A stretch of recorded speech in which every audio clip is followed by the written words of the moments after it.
Hi, everyone. This is John from Television Canada, and welcome to our new podcast at Television Canada. Today, so it's a strange world that we're living in today. Not the best, not the most happy times. As many of you, I am one of those humans that is in confinement, not because I have any symptoms of the COVID-19, but because I'm now working from home, which is very different, which is very eye-opening. My entire family is at home. I don't think we've been all together like this for such a long period of time ever. So it's pretty amazing in that type because, in that type of situation, you get to rekindle your relationships with your kids, your wife, the family that you're living at home with, but you're also very distant by your favorite coworkers, by friends and family. Right now, my wife is going to give her happy birthday to her father from the sidewalk because he's older and basically can't be in contact with anyone because of the social protocols that are in place. So this was not meant to become a depressing podcast. I apologize. I haven't podcast as much as I wanted to. Majorly because I was a little bit bummed down that BH 90210 was not renewed by Fox. Shame on Fox. I hate you, Fox. Which was the topic of my second episode. This is my third one. But good news, the topic of my first episode, which was to have another season of Lucifer, is actually happening. Well, I mean, we still don't know because when or how because of this damn virus, but it's happening, people. We're getting a sixth season when the fifth season was supposed to be the final one, even after our incredible podcast-related episode. So I am very bummed down. My heart also goes out to Shannon Doherty, that I've learned that she knew during the filming of BH 90210 that her cancer had come back. She is maybe one of the only artists that went through what she was going through, but in public, so that people can see and relate to cancer. Usually it's a private thing. You don't want to advertise the fact that you're losing your hair, that you're weaker than usual. And we saw her thrive through it. And I hope that this time is the last time. I know that many people has been sharing this same thought that it's unreal. I can't believe that you have to go through a second round of this, and I hope it's the last one because you deserve it. You're a great human being. We've seen you back on BH 90210. You were incredible on it. I want to tell everyone in the cast of Beverly Hills 90210 that I have purchased the episodes on Apple in the iTunes store, and I watch them very often because you guys were funny as hell, and you will always be one of the shows that could have been a lot more if Fox would have, moved their ass a little. Now, different topic. Star Trek Picard, people, has finished its 10-episode run, and what a ride was that.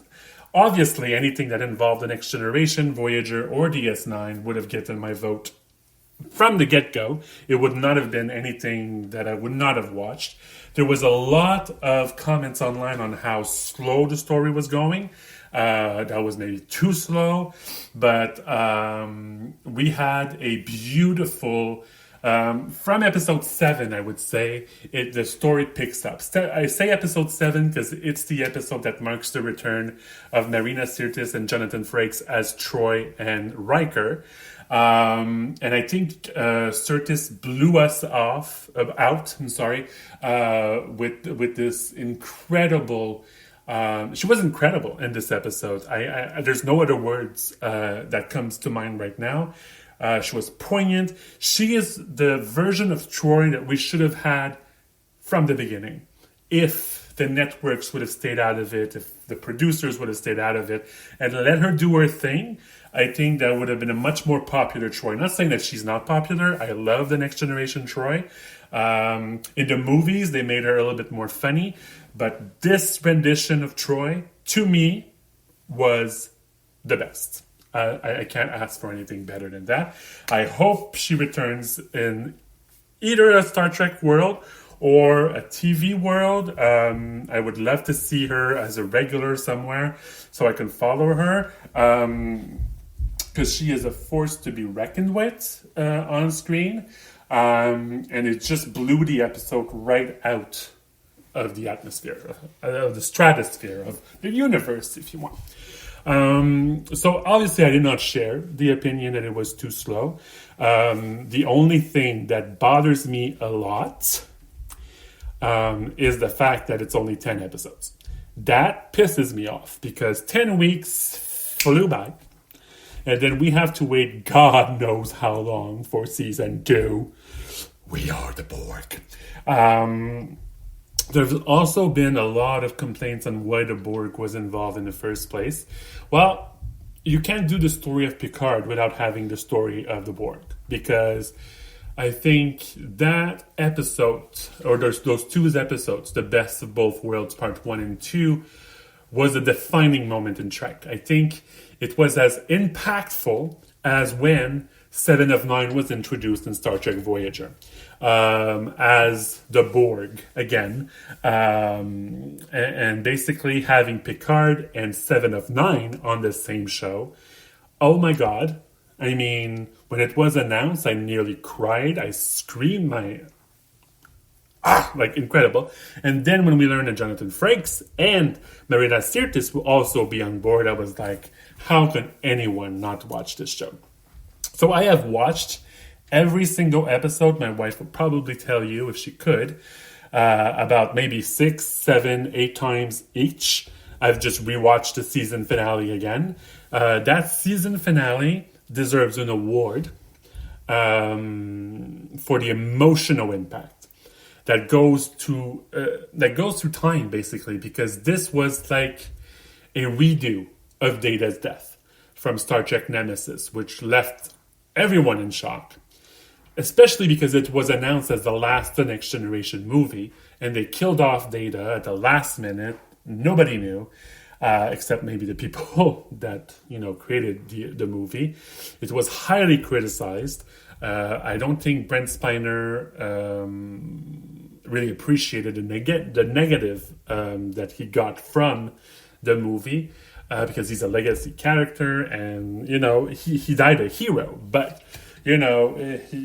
so they were able to redo, if you want, his death in a more significant, more personal way. If you haven't seen the season finale, I'm not going to spoil it for you. Watch it with tissues, because it will get to you. It's a conversation between Captain Picard and Commander Data that should have happened a lot sooner. Which brings me back to my general frustration with network TV. Wow, did I turn that one around. This show, or this comeback, should have happened 10 years, 15 years ago. CBS sat on their laurels, or whoever had the rights for it, because I don't remember who got the rights and then it went to where and what. I'm not saying it's too late for Trek, because obviously Star Trek Discovery is a masterpiece of its own, and we're going to have spin-offs out of that. But if all of that would have happened maybe 10 to 15 years before, maybe we would have had the Next Generation / DS9 movie that everyone wanted, and then DS9 / Voyager movie. I am very angry that DS9 did not get a movie treatment. I'm very angry that Voyager never got that, or a mini movie, or a limited series, anything. Because the fan base is still there. Netflix proves it. Star Trek Voyager is on the top. Star Trek Deep Space Nine also, which surprised a lot of people, because at the time it was considered too dark, basically. What I discovered about DS9 is that if you binge watch it, it's even better. It's fabulous to binge watch Deep Space Nine. I could watch 3-4 episodes in a row, and then really get into it. As per at the time, it was once a week. That's if there weren't preemptions or reruns or anything else. So it's something.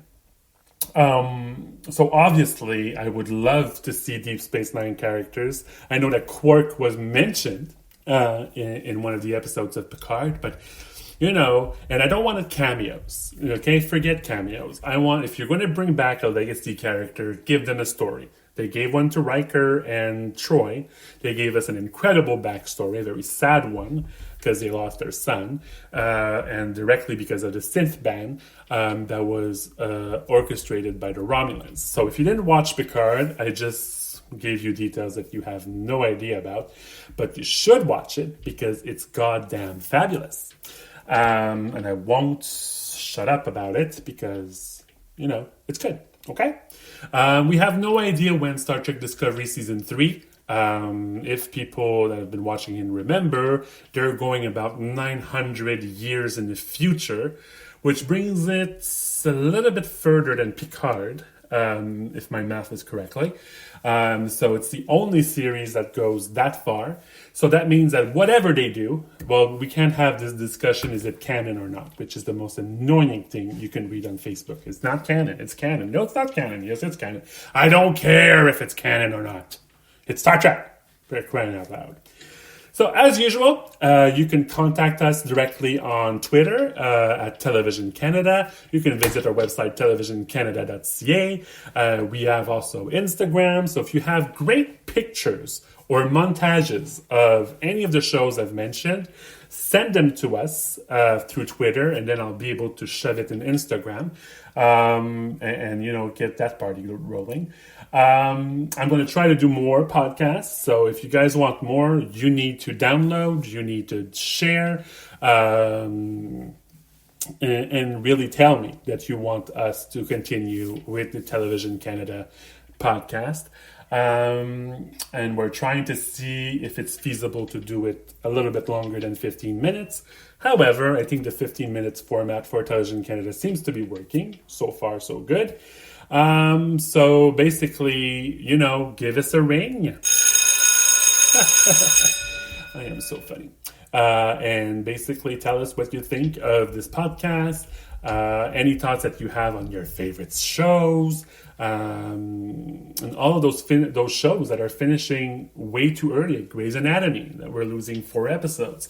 Production is halted on General Hospital, Bold and Beautiful, Days of Our Lives, and The Young and the Restless. So if this endures, I know that the Young and General Hospital has already started last week airing a repeat on Friday, so that they could maximize the amount of episodes. So I think they estimated they have up until the last week of May of fresh new episodes. So what's going to happen when they're out of episodes? How is the soap opera world going to survive if this goes way over March? Or May, rather. Sorry, I don't know why I said March. March is over. And also, tell me how you're dealing with it. Are you binge watching? Well, obviously, people must be binge watching more shows. So what are you watching that normally you wouldn't be watching? Or what are you late on that you've catched up on? So tell us. So join us on televisioncanada.ca, on our Twitter, on our Instagram, on our Facebook group that we also have, that I have not taken care of, but I will take care of starting this week. So you have all the communication methods available. So I'd like to thank you all for listening. It's been a great pleasure to be back. And if you haven't watched Star Trek Picard, please do. And until next time.